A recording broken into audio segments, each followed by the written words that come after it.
Hi friends. Today I am going to teach you all about small batch water bath canning. If you don't know what that is, canning is one of the oldest food preservation methods that exists today.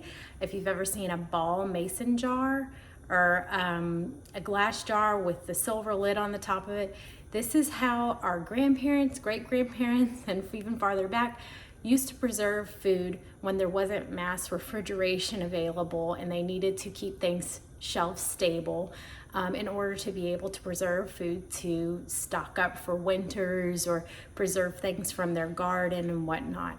I took on this learning this skill during the pandemic, like a lot of people did, and because my grandmother had a fig tree in her backyard and she would preserve figs. She made fig preserves with those figs every year. She said it was a lot of work, but I always remember her having those mason jars stacked in her storage house that was like right outside of the laundry room in her house. And so I have fond memories, and my great-grandmother made her own sweet pickles, and they were also canned in mason jars. So I thought, you know what, maybe I'll keep the tradition alive. And it has become one of my favorite things to do.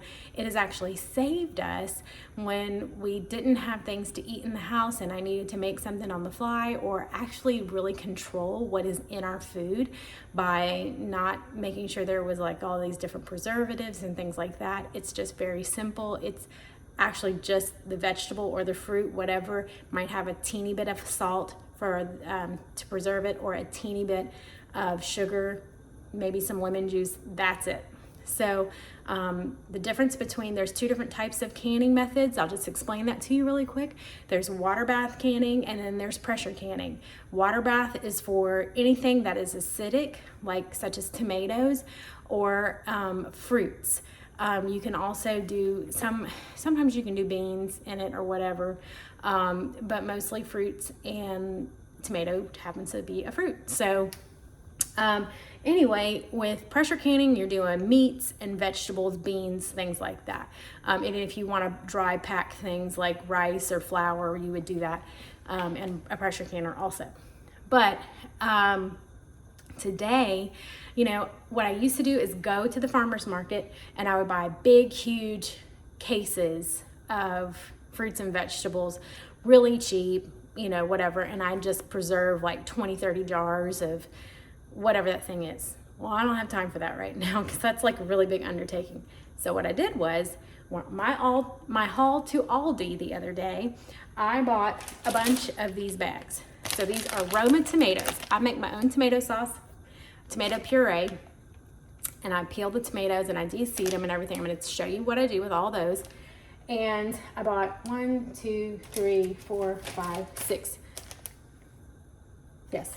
bags at $1.26 a bag. Usually I buy a full case at the farmer's market for $20, sometimes way less than that. But Roma is the best tomato to do this because it has the least amount of water in the tomato. If you use a beefsteak tomato or a bigger regular tomato that you put on a sandwich, you get a lot of water in those tomatoes, and then so you're not going to have a lot of pulp that's going to make your sauce thicker.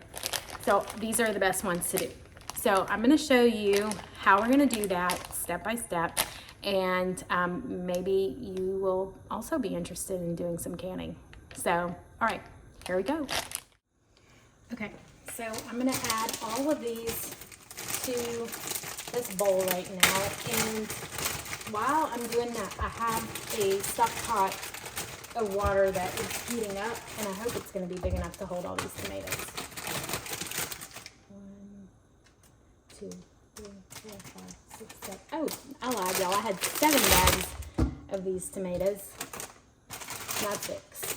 So I probably spent about $9.50 maybe on these tomatoes here. And we're going to see how many jars this is going to make. I typically pay for a jar of tomato sauce at the store about $6. And this is going to be a pint size. So we'll see how many for $9 I get out of this. And it's supposed to be more of a cost-effective way to be able to do things. Okay, so I have my all-natural thieves cleaner that I use for like spraying produce, but I also clean my countertops. It's all essential oils, and it works really, really good. So I just kind of get all these together, and then I'm going to run it under the sink water and rinse all this off. So this will just get off any yuck that's in there. Okay, so the next step that I do is I make an X with my knife at the bottom of the tomato. Then whenever I drop it in the hot water, as it boils, the skin will release from the tomato, and it makes it easy to peel. So I got quite a bit of tomatoes to do here.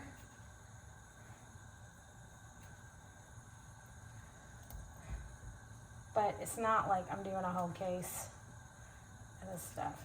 Tomatoes are one of the first things that I started out with. Actually, I did tomatoes and I did peaches. The peaches were a pain because you have to cut around that stone in the middle, the big seed. And I mean, that was a labor of love. I was like, I don't know if I ever want to can peaches again for as long as I live. Because you do have to skin them, peel it, and then you gotta cut around that stone. But before I learned this trick, my neighbor who's from New York, she said she had Italian neighbors who used to can their own sauce too. And I had like seen this YouTube video where there were people from Italy that were putting it through this mill, and I thought, wow, that's really spectacular. So I got like a hand crank food mill, and I was like, oh man, I'm authentic. I'm like from Italy and whatever. I'm from Texas. I'm actually from Louisiana, y'all. Anyway, so I mean, really, really struggling with this thing, and I might need to pour some of this water out. And I am squeezing all this stuff and making all this. It just made a mess. That's all it made, was a mess. Hold on, y'all. I gotta go pour some of this water out. All right, I brought this back. I dumped out some of the water because it was just getting like to be too full. But you can already see with this one right here, see, the skin is already starting to separate from this tomato. And I haven't even cooked it in there that long. You're not wanting to like boil the heck out of it.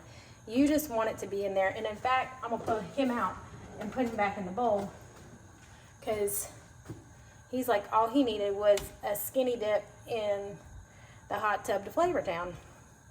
And this one is also doing that. So I can make more room in the hot tub. The tomato hot tub is a hot tomato. I think all the other ones, they're not there yet. Oh wait, here's some more. This one's also ready to go. He's like, I'm done. All right, and then they can be cooling in here because I don't really want to touch all that.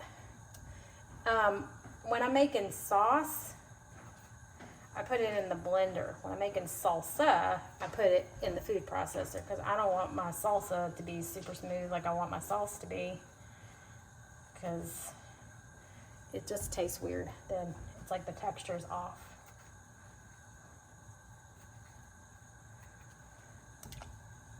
So it's kind of like hard boiling eggs a little bit.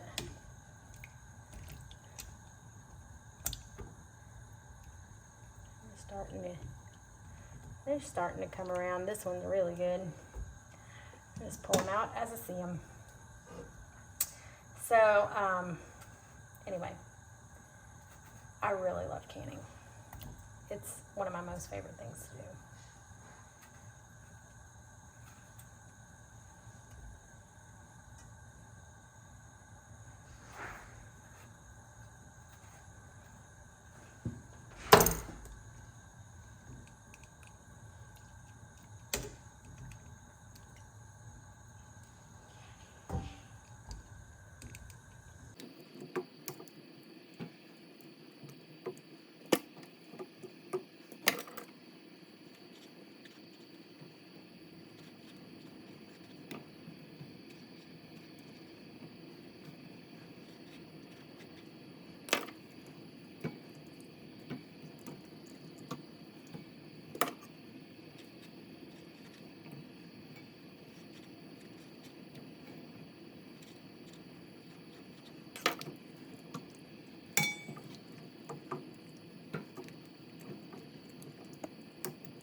Okay, so now I'm gonna peel some of these tomatoes to see if, hopefully they're not too hot.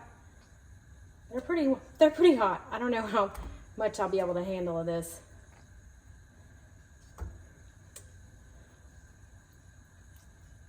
I tell you what, this already feels like a relief. Not having to do an entire box. I got commitment issues.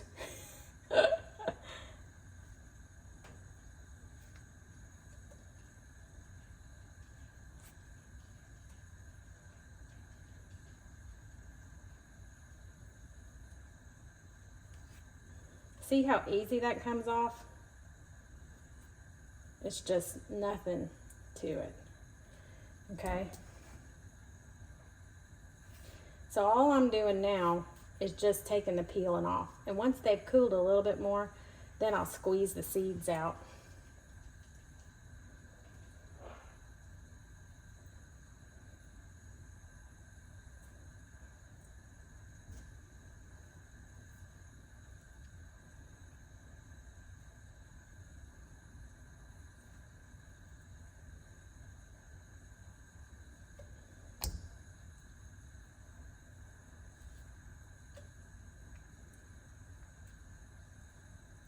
Just slides right off.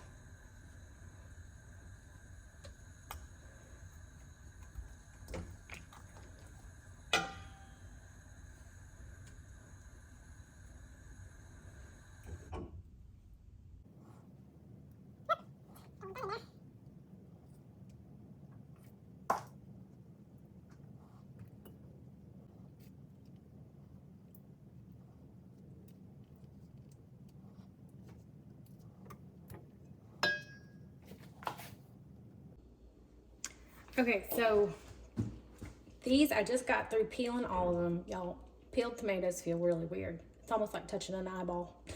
I got all the skin off, but I need to let these cool for a minute before I squeeze out all the seeds and stuff.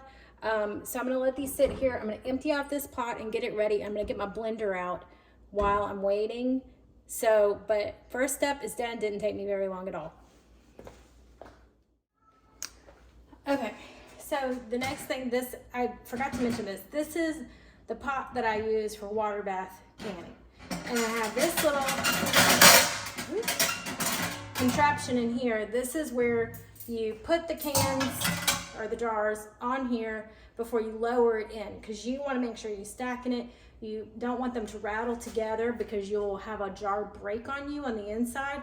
And this rack keeps the jars from touching the bottom of the pot when it's boiling in the water. So I'm gonna take this out and I'm gonna fill this up to, I'm probably gonna fill it up to like right below this line, because you want it, or maybe to this line right here, because you want it to come up an inch above your jars to make sure that your jars are covered in hot boiling water. So I'm gonna fill that up.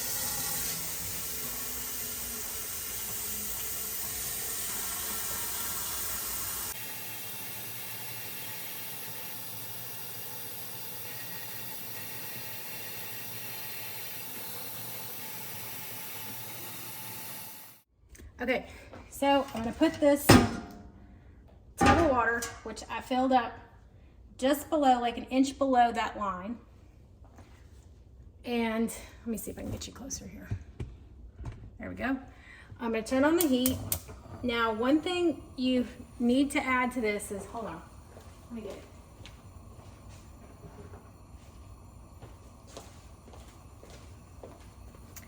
You have to add a splash of white vinegar to your water. Otherwise, any calcium or anything that's in the water, because this is tap water, will show up as a white residue on the outside of your jars, and you don't want that. So put this on, and I'll put the lid on. It's on high, and you want this to come to, doesn't have to be a rolling boil, but it has to be close to a rolling boil whenever you go to put them in the pot, when you go to put your jars in the pot. So while we're doing the sauce and all the things, we're heating up the water. Okay, so now I'm gonna de-seed these tomatoes as best as I can. All you do is you just squeeze them out. But look at how much water is coming out of this tomato, y'all. Oh my gosh, it's like squeezing a wet sponge that's full of water. Just because I cut that X at the bottom of it,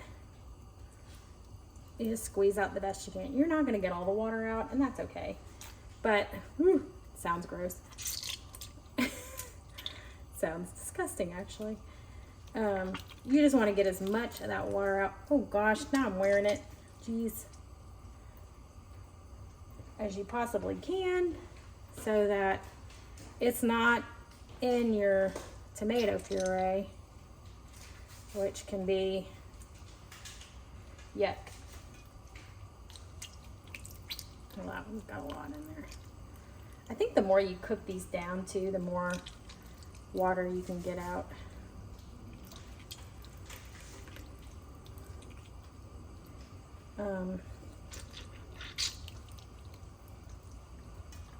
So you just keep squeezing these guys, trying to get all the water out. You know what I could be doing is putting it in my blender as I go, so I'm not squeezing the same tomato over and over. Dry my hands. Let's see if I can slide it over here. It's heavy. Okay, I'm gonna put this. So this one, this one, this one, this one. I think I did that one already. Now I'm just double checking to make sure. Okay. Now I think I'm good. Unfortunately, when you squeeze these, it just reduces the amount that you're going to have, and it really just depends on how thick you want your sauce to be. If you want it thin and you don't mind the seeds, then add it. There's no rule that says you can't. I just like having more pulp, because if I'm going to make like a spaghetti sauce or something like that and I add tomato paste to it, I like mine less watery.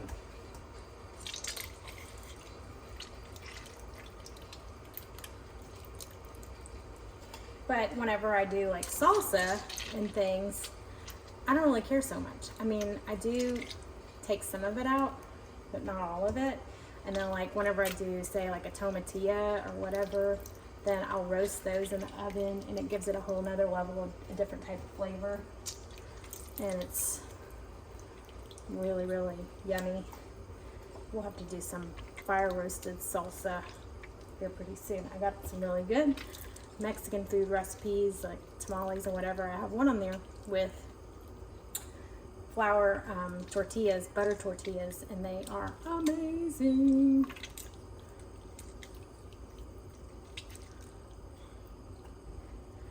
So this is going by pretty fast. I mean, I feel like maybe that case of tomatoes wouldn't have been a bad idea. I wonder if I'm gonna get like one jar out of this.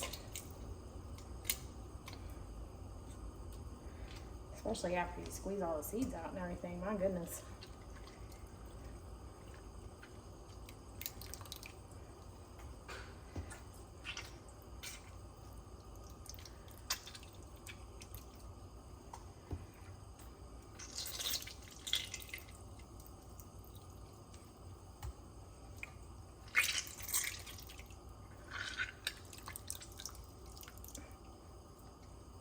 All right, I think that's full enough.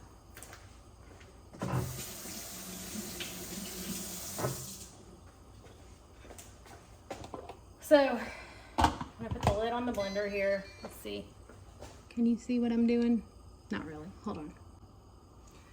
Okay, let's see. I don't have any liquid in this blender. I love this blender. It's kind of like one of those Vitamix blenders, but it's by another company that you can kind of like throw parties and stuff with. Okay, let's see. You can even heat the stuff. Okay, we're just gonna press a button and see what happens.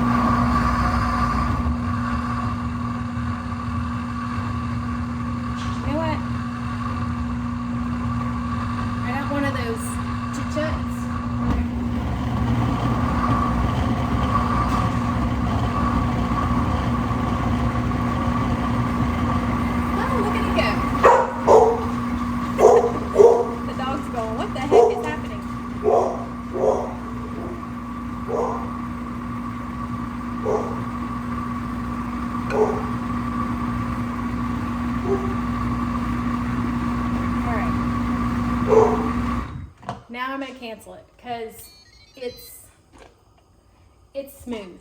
It's really smooth. Like me, I'm smooth. See, here you go.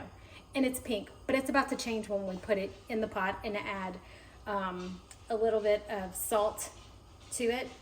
I don't put anything else in it other than a little bit of salt, but the whatever's in the salt, the iodine in the salt, it changes the color from pink into red.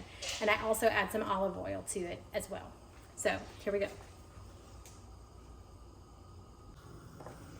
Okay, so I'm gonna put a little bit of olive oil in there, and then I'm gonna throw in some salt and try to get this tomato stuff. Like, I just put this much in there because I'm gonna season it on my own whenever I make stuff out of it, so I would rather it just be a blank slate.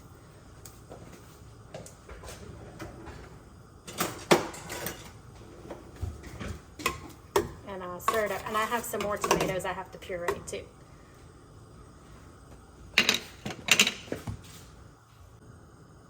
Okay, I got the rest of it in there, but I want to show you, look at all of this water and peeling from those tomatoes. That's the seeds and the water from those tomatoes.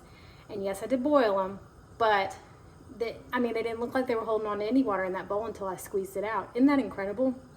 So you want to make sure you're, like, this is just the pulp right here, but that's going to make a really good sauce. Okay, so my next step is I'm gonna get out all the things that I need, the tools that I need to be able to can this stuff. And this thing is my best friend. Most people use these for drying their dishes, if you're hand washing dishes and you put them on the counter, but this is great for canning because you have to, when your cans are done, your jars are done, you have to put them on like a towel or something, and I like this because it has cushion to it. So I'm gonna get out my tools and explain to you which each one of them are.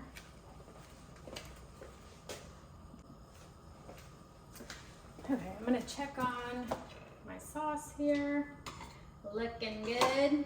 It's turning darker red, so that is good. Okay, yeah. So, okay, sorry that took me a minute. These are the tools that I need in order to make this happen. Not to mention, I need jars. So let's talk about the tools first, then I'll get the jars out.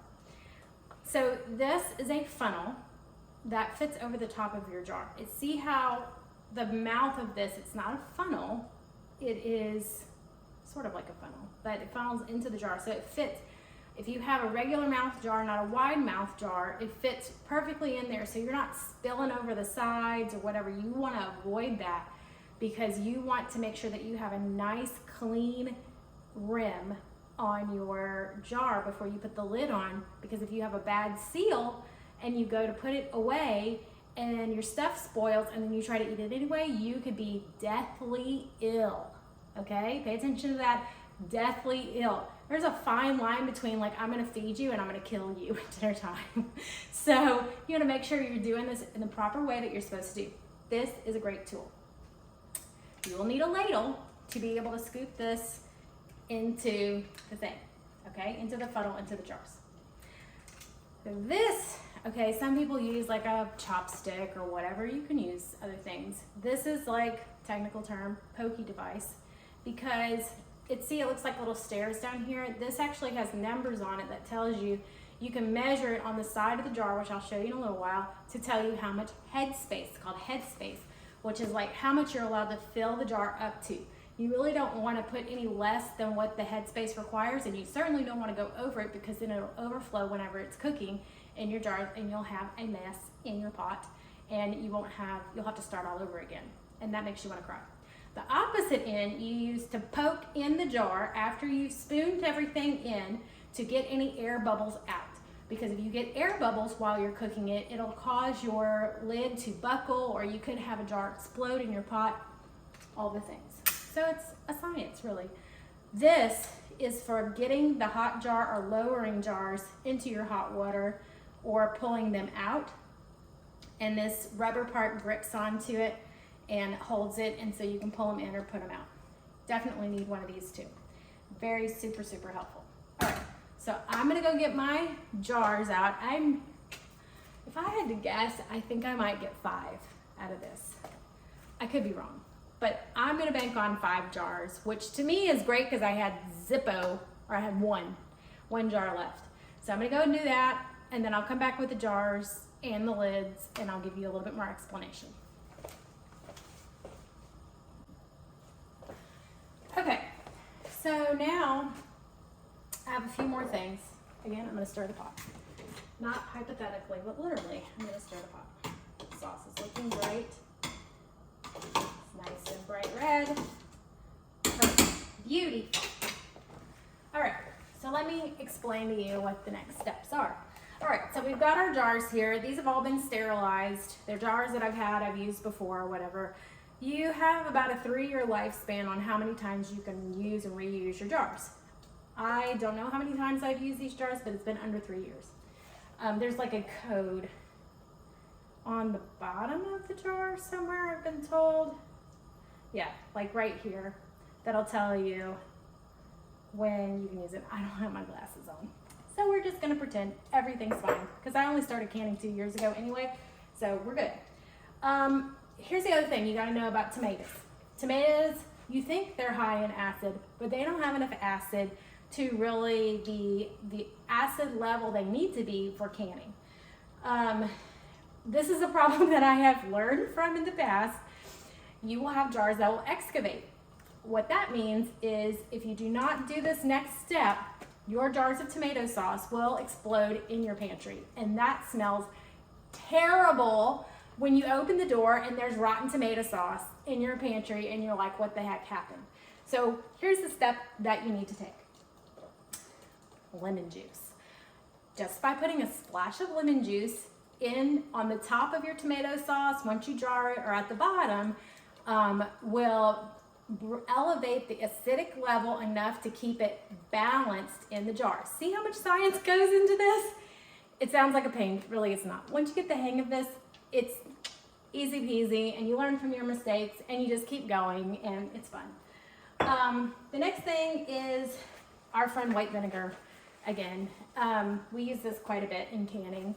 So what I'm gonna have to do is pop off the top. Now, I'm too lazy to go get paper towels out, so I have a clean napkin, and I'm just gonna turn upside down and get a wet paper towel here. So what I'm gonna do is I'm gonna wipe the edges, and I'm really gonna do this after the sauce goes in because you don't wanna have any outside sauce on there. Do that, and then not only that, but the inside of the can rim. Now, lid. Now, if you've used these before, which I have, you gotta inspect it. Make sure there's no rust on it. Make sure there's no like food. Make sure it still has a good seal pattern on it. You can use these 2 or 3 times after you've used them before you can totally toss them. Like I've had some just get grody on me that like from being washed too many times or whatever, and I toss those because you don't want to risk getting anything in your food. That's not safe. So I wipe this down. It kills any germs or bacteria on here, and it's going to give you a clean seal, break apart any potential grease that can be on there, anything from just sitting around. So that will give it a clean seal. So I have those things. Now I'm going to turn off the fire here because I think these are fine. I've got a hot mitt. I'm going to start canning, but I'm going to reposition this camera so you can see this better. Okay, so now I'm going to put a splash of lemon. That's all you need is just a little splash. You won't even taste it.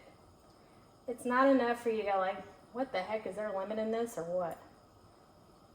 You won't taste it at all once you make it. So it's not like you're making lemonade tomato sauce. Ew.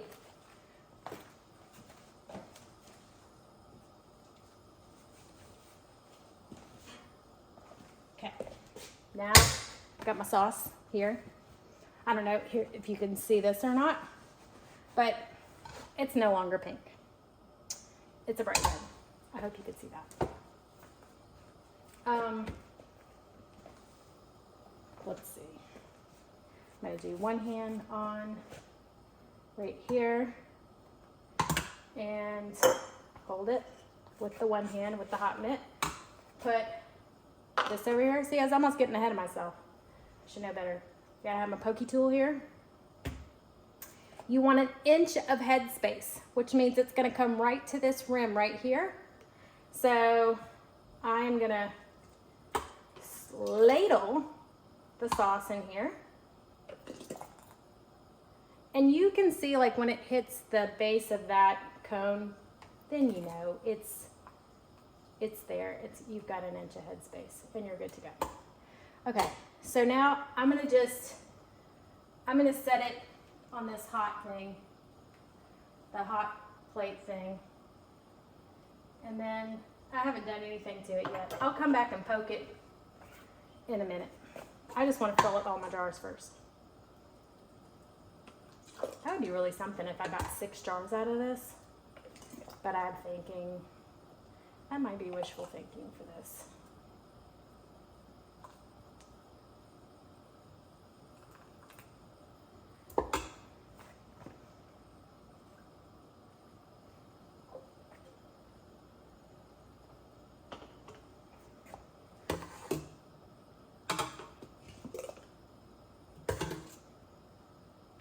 Hear my pot over there boiling.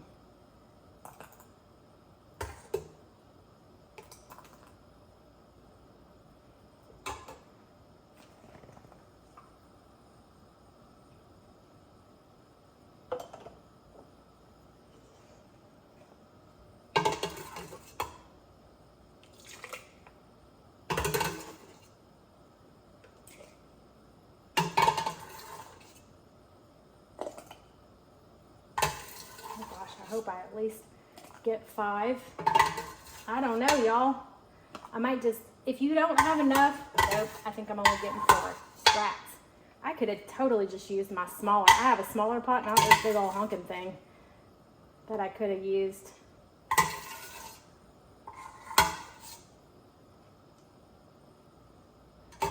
Instead of all this other. But you know what? This is 4 more jars than I had before. Before I had 1 jar. Now I have 4 jars, and that's okay. Okay, so now let's see if you can see here. I'll kind of lower you down a little bit. Okay, now I'm going to come in here and I'm going to poke. And you may not be able to see it, but it's releasing air bubbles from the bottom of this so that we don't have a problem later on. My mess. Wipe the edges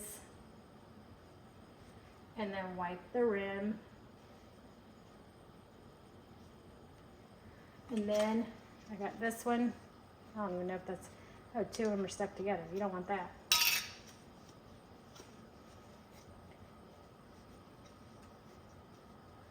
Okay, do this one and then do the lid finger tight. Like, you don't want it like so tight you're not going to be able to get it off later, but you want it finger tight. Okay, let me put a little bit more vinegar on this.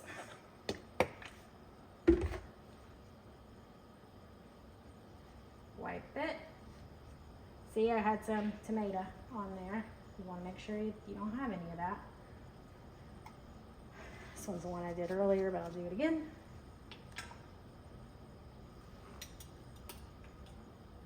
I'm sure it's only one. Okay, finger tight.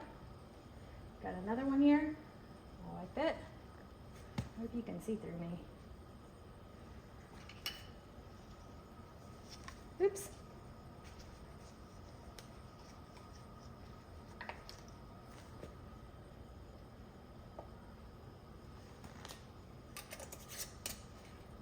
I think one of my favorite things to can is tomatoes, and not only that, but I also can a lot of broths, like chicken broth, because if I have a chicken carcass left over from making something, I'll just put the carcasses in my roaster or crock pot or whatever. Roaster makes like a ton, and I'll cook chicken broth for like next to nothing. All right, I'm about to lower these puppies into this big hot tub here. It's really kind of unnecessary for me to use this big old pot, but I thought I was gonna have more. I have a smaller one that would have been excellent with this, but oh well. All right, now we get to ask the chief how long to do this for. Alexa, how many minutes do you water bath can tomato sauce in pints? From astray.com. Process in a boiling water bath 10 minutes for pints, 15 minutes for quarts. If you'd like another answer, just say next. All right, I'm gonna say 10 minutes.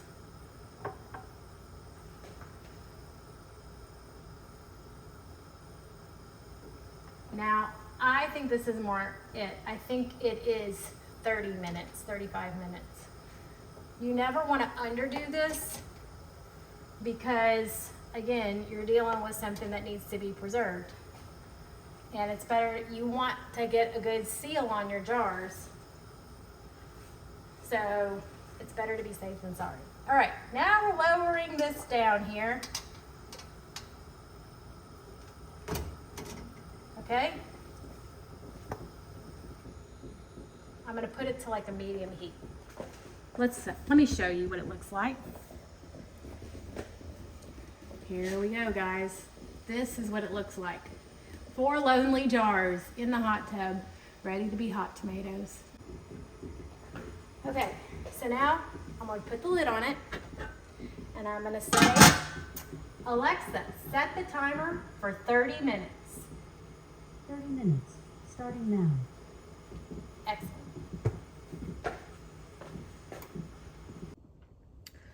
Okay, so the timer has gone off. Where are my hot mitts?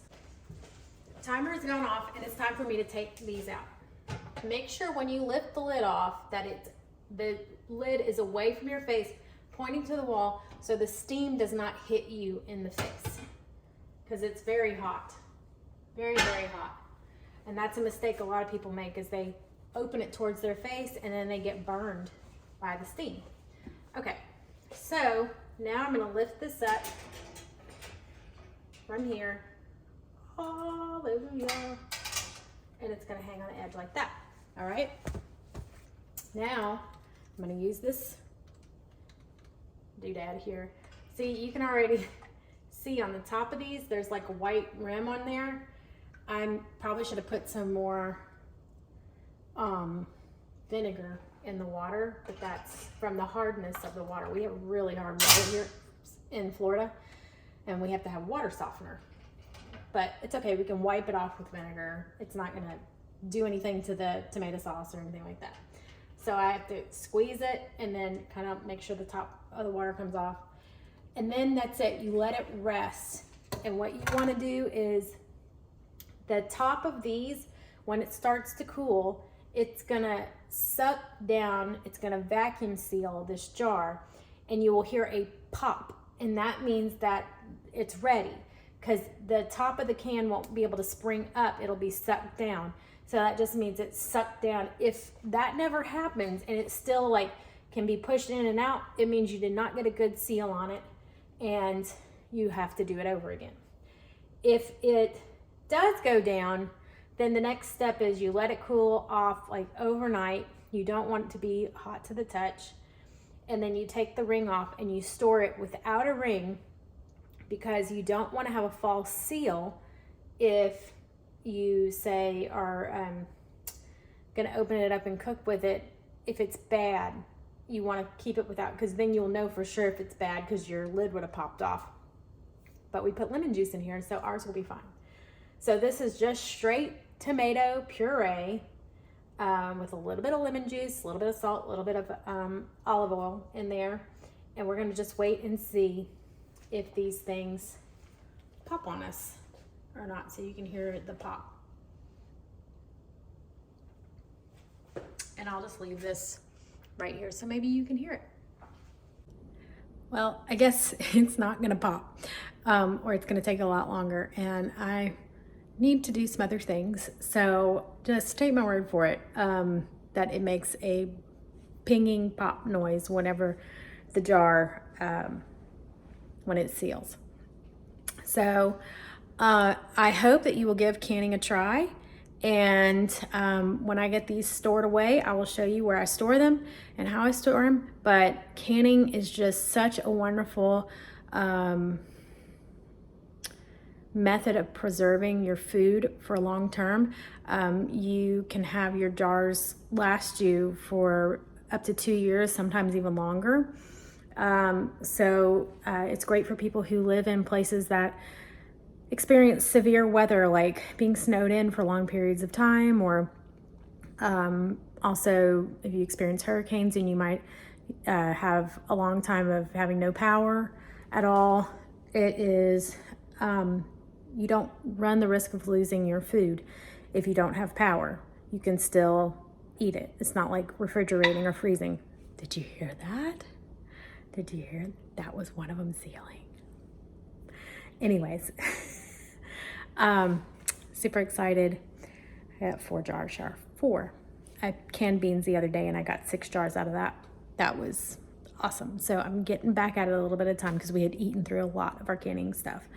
So anyway, I'll check back with you in a few minutes and show you what it's like to put them away. Okay, so it's the next day and my jars, my cans, whatever you want to call them, they're cooled and everything looks really, really good. So I have 4 of these. This is tomato puree. You get a close look at this. Look at the color on that. It's not pink anymore.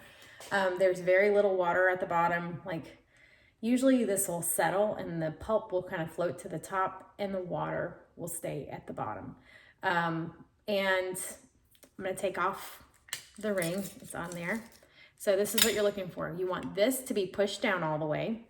And you want to try with your thumb to push it off, and you want it to not move, like not even budge, okay? You don't want any residue around here.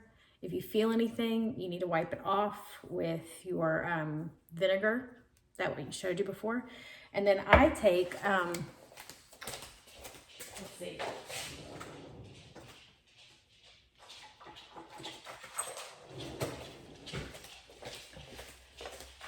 Okay, I take a Sharpie marker because it'll have on here, it looks like where you can put the date down at the bottom. I will put what it is, tomato, puree, okay. And then I will write like just the month and the year, okay? So it is April 23. Because if you don't label, you're always guessing, especially if you're canning regularly and you're rotating through things or whatever, you're gonna be like, when the heck did I make this? Maybe it's too old, or maybe you want it to sit there longer and you go like, oh, I can rotate. And just like they do in the grocery store with expiration dates on different food items, they will bring the older stuff to the front so that it goes faster and put the newer stuff to the back. That's why I'm always reaching back in there in the refrigerated section looking for the milk that's in the back because I want the one with the newest expiration date on it. So, okay, so we're gonna leave these off. So I'm gonna take all of these off and I'm gonna write what it is.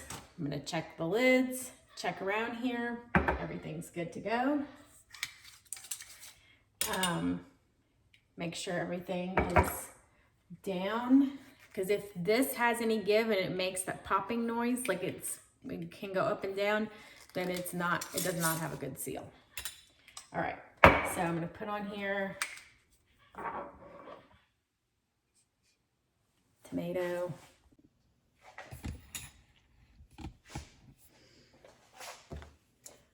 I'm gonna write on here tomato puree.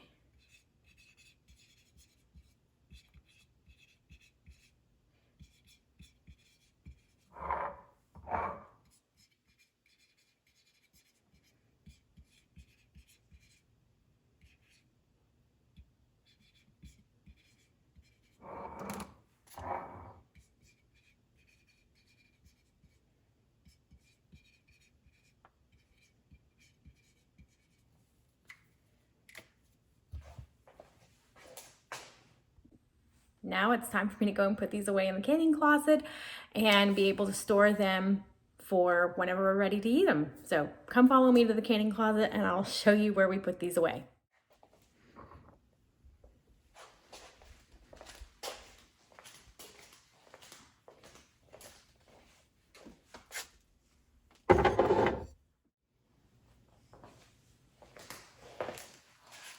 Okay, this is my canning closet. It's formerly known as a coat closet.